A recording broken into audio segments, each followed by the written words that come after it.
નમસ્કાર મિત્રો દેશ અને દુનિયાના સુપરફાસ્ટ સમાચારમાં તમારું સ્વાગત છે। સૌથી મોટા સમાચાર સામે આવી રહ્યા છે સુપ્રીમ કોર્ટમાં 1 ડિસેમ્બરથી મોટા ફેરફાર લાગુ। ચીફ જસ્ટિસ સૂર્યકાંતે સુપ્રીમ કોર્ટમાં 1 ડિસેમ્બરથી મહત્વપૂર્ણ ફેરફારો કર્યા છે। આ ફેરફારોનો હેતુ મુલતવી રાખવાની પ્રક્રિયામાં સુધારો લાવવાનો છે, જેથી કેસો ઝડપથી ચાલી શકે। હવે વ્યક્તિગત સ્વતંત્રતા અને ડિમોલેશન જેવા તાત્કાલિક રાહત સંબંધિત કેસોની ઝડપથી સુનાવણી થશે।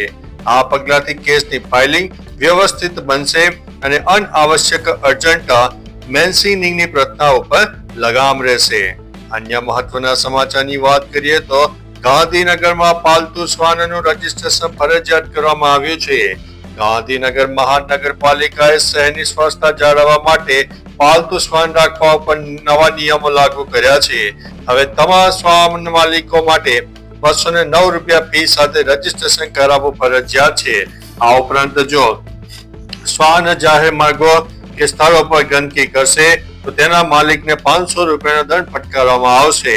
આ નિર્ણયનો હેતુ સ્વચ્છતા અને માલિકોની જવાબદારી વધારવાનો છે। અન્ય મહત્વના સમાચારની વાત કરીએ તો અમદાવાદમાં 8.7 કરોડનું તરતું સોનું ઝડપાયું છે।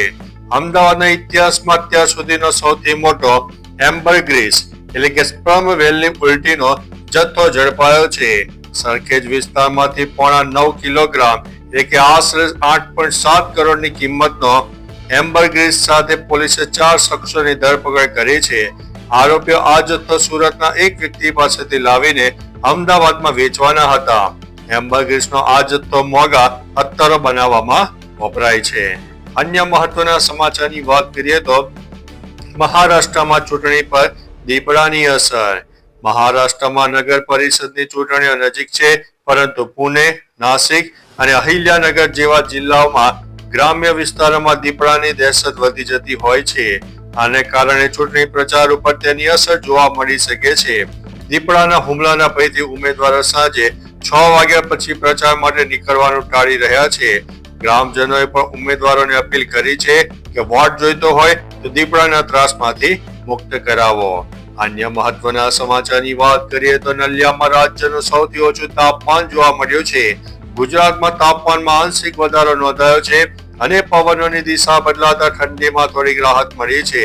અમદાવાદમાં 20.4 ડિગ્રી, ગાંધીનગરમાં 19.6, વડોદરામાં 18.6, સુરતમાં 21.8, ભુજમાં 16.6 સહિત અનેક શહેરોમાં તાપમાન 1 થી 2 ડિગ્રી વધ્યું છે।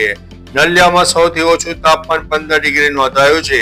હવામાન વિભાગની માહિતી અનુસાર ડિસેમ્બરથી ઠંડીમાં ફરીથી વધારો થઈ શકે છે અને 4 ડિસેમ્બર સુધી વાદળછાયું વાતાવરણ રહેવાની શક્યતા છે। અન્ય મહત્વના સમાચારની વાત કરીએ તો ચક્રવાત દિત્વા ભારત તરફ ફંગોળાયું છે। શ્રીલંકામાં તબાહી મચાવ્યા બાદ દિત્વા ચક્રવાત હવે દક્ષિણ ભારત તરફ આગળ વધી રહ્યું છે। આ ગંભીર પરિસ્થિતિને કારણે તામિલનાડુના 4 જિલ્લામાં રેડ એલર્ટ અને 5 જિલ્લામાં ઓરેન્જ એલર્ટ આપવામાં આવ્યું છે। સાવચેતીના ભાગરૂપે 47 ફ્લાઇટ્સ અને અનેક ટ્રેનો રદ કરવામાં આવી છે। બચાવ કામગીરી માટે એનડીઆરએફ અને એસડીઆરએફને હાઈ એલર્ટ ઉપર રખાયા છે, જેમાં વડોદરાથી એનડીઆરએફની 5 ટીમોને ખાસ ચેન્નઈ મોકલવામાં આવી છે। અન્ય મહત્વના સમાચારની વાત કરીએ તો દિલ્હીની હવા ઝેરી બની, એર ક્વોલિટી ઇન્ડેક્સ 250 ને પાર જોવા મળ્યો છે। દિલ્હી એનસીઆરમાં વાયુ પ્રદૂષણનું સ્તર ફરીથી ચિંતાજનક સપાટીએ પહોંચ્યું છે। શહેરના અનેક વિસ્તારમાં એર ક્વોલિટી ઇન્ડેક્સ ખરાબ શ્રેણીમાં નોંધાયો છે।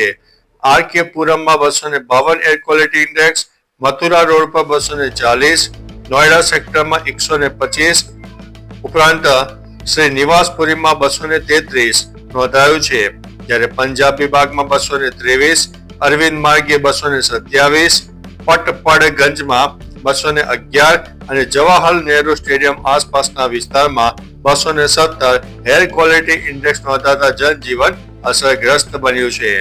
અન્ય મહત્વના સમાચારની વાત કરીએ તો મનસુખ વસાવા અને ચેતર વસાવા આમને સામને જોવા મળ્યા છે।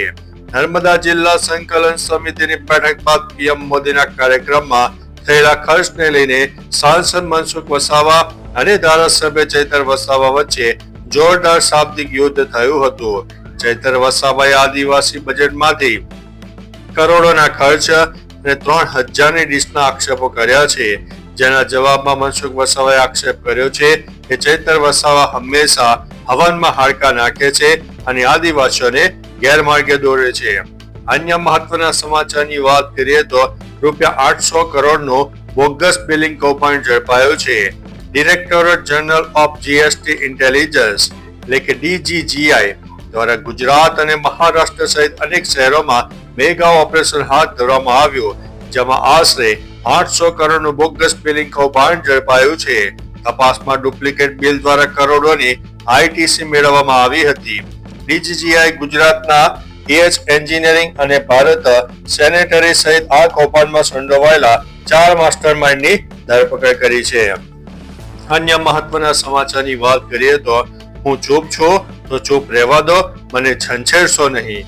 મહારાષ્ટ્રમાં સ્થાનિક ચૂંટણીઓ વચ્ચે સત્તાધારી મહાયુતિ ગઠબંધનમાં તણાવ ચરમસીમાએ પહોંચ્યો છે. શિવસેનાના ધારાસભ્ય પર FIR નોંધાયા બાદ નાયબ મુખ્યમંત્રી એકનાથ શિંદે ભડક્યા હતા. તેમણે અધિકારીઓને પરોક્ષ રીતે સાથી પક્ષ ભાજપને કડક ચેતવણી આપી છે.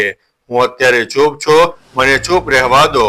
જો કોઈ મને હેરાન કરશે તો તેને એકનાથ શિંદેના ગુસ્સાનો સામનો કરવો પડશે. અન્ય મહત્વના સમાચારની વાત કરીએ તો થાનગઢમાં ફ્રીજમાં બ્લાસ્ટ, ઘરમાં વિકરાળ આગ. સુરેન્દ્રનગર જિલ્લાના થાનગઢમાં આવેલી જય અંબે સોસાયટીમાં એક ઘરમાં ફ્રીજમાં અચાનક બ્લાસ્ટ થતા વિકરાળ આગ લાગી ઉઠી. જોતજોતામાં આગે આખા મકાનને લપેટમાં લીધું, જેના કારણે સમગ્ર વિસ્તારમાં ધુમાડો ફેલાઈ ગયો. સદનસીબે ઘરના રહીશો સમયસર બહાર નીકળી જતા કોઈ જાનહાનિ થઈ નથી.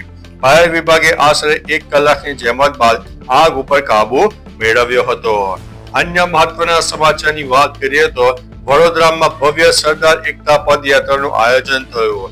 વડોદરામાં યોજાયેલી સરદાર @150 રાષ્ટ્રીય એકતા પદયાત્રામાં કેન્દ્રીય મંત્રી સર્બાનંદ સોનોવાલ અને મનસુખ માંડવિયા સહિતના મહાનુભાવો હાજર રહ્યા હતા. અંકલાવના હરે કૃષ્ણ મંદિરથી શરૂ થયેલી યાત્રામાં યુવાનોએ મોટા પ્રમાણમાં ભાગ લીધો. માય ભારત પોર્ટલ મુજબ દેશભરમાં અત્યાર સુધીમાં 1514 પદયાત્રા યોજાઈ છે, જેમાં 15 લાખથી વધુ લોકો જોડાયા છે. યુવાનોને એક ભારત શ્રેષ્ઠ ભારતનો સંદેશ આપ્યો હતો. અન્ય મહત્વના સમાચારની વાત કરીએ તો BLO માટે આવ્યા છે સારા સમાચાર. 12 રાજ્યો અને કેન્દ્ર શાસિત પ્રદેશોમાં ચાલી રહેલી SIR ની પ્રક્રિયા વચ્ચે ભારતના ચૂંટણી પંચે એક મોટો નિર્ણય લીધો છે. ચૂંટણી પંચે બૂથ લેવલ અધિકારીઓના પગારમાં બમણો વધારો કર્યો છે. ચૂંટણી પંચે BLO ના પગાર 6000 થી વધારીને 12000 કર્યો છે. વધુમાં BLO સુપરવાઇઝરનો પગાર 12000 થી વધારીને 18000 કરવામાં આવ્યો છે. છેલ્લો BLO પગાર વધારો 2015માં થયો હતો. અન્ય મહત્વના સમાચારની વાત કરીએ તો હવે ગોપાલ ઇટાલિયા પણ મેદાનમાં જોવા મળ્યા છે. કોંગ્રેસના ધારાસભ્ય જિગ્નેશ મેવાણીને પોલીસના પટ્ટા ઉતારવાના નિવેદન મુદ્દે હવે આમ આદમી પાર્ટીનું સમર્થન મળ્યું છે. આપ નેતા ગોપાલ ઇટાલિયાએ કિસાન મહાપંચાયતમાં રાજ્ય સરકારને પડકાર ફેંકતા કહ્યું છે કે દારૂના કેસમાં સંડોવાયેલા અધિકારીઓના પટ્ટા ઉતરી જશે. તેમણે ચેતવણી આપી છે કે તેમની સરકાર આવશે તો આવા અધિકારીઓને સાબરમતીમાં પ્રમોશન નહીં પણ ટોમી કોઠારીમાં મોકલવામાં આવશે. તો ચાલો મિત્રો, ફરીથી દેશ અને દુનિયાના સુપરફાસ્ટ સમાચાર લઈને મળતા રહીશો. ત્યાં સુધી અમને રજા આપશો. નમસ્તે.